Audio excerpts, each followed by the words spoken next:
రాష్ట్ర ప్రభుత్వం ప్రకటించిన వివిధ గ్యారంటీల కింద ప్రజాపాలన కార్యక్రమంలో లబ్ధిదారుల నుండి దరఖాస్తులను స్వీకరిస్తున్నట్లు జిల్లా కలెక్టర్ జి రవినాయక్ తెలిపారు. ప్రజాపాలన కార్యక్రమంలో భాగంగా బుధవారం ఆయన మహబూబ్ నగర్ మున్సిపాలిటీ పరిధిలోని క్రిస్టియన్ పల్లి 10వ వార్డులో నిర్వహించిన ప్రజాపాలన వార్డు సభకు హాజరై తనిఖీ చేశారు.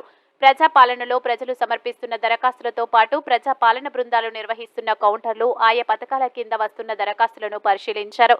అప్పటి వరకు వచ్చిన దరఖాస్తులను ఆయన పరిశీలించడమే కాకుండా కౌంటర్లన్నింటినీ తిరిగి పరిశీలించారు. దరఖాస్తుదారులు ప్రభుత్వం జారీ చేసిన దరఖాస్తు ఫారాలను సమర్పించాలని, ఇందుకు ఎలాంటి డబ్బు చెల్లించాల్సిన అవసరం లేదని, ఉచితంగానే దరఖాస్తులను సమర్పించుకోవచ్చని తెలిపారు.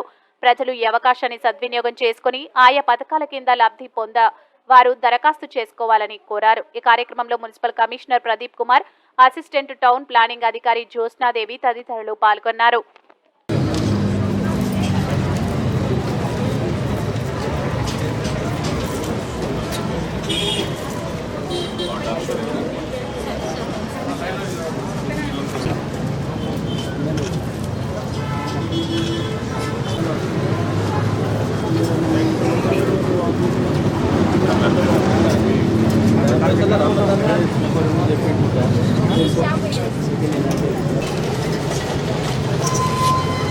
మహాలక్ష్మి వీళ్ళంతా ఈమెను వాళ్ళ హస్బెండ్ వైఫ్ అండ్ హస్బెండ్ పెట్టుకున్నారు.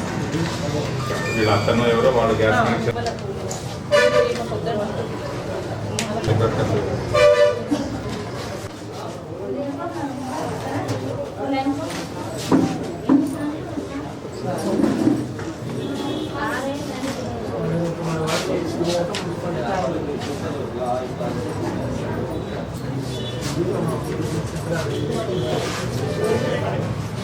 బయటకు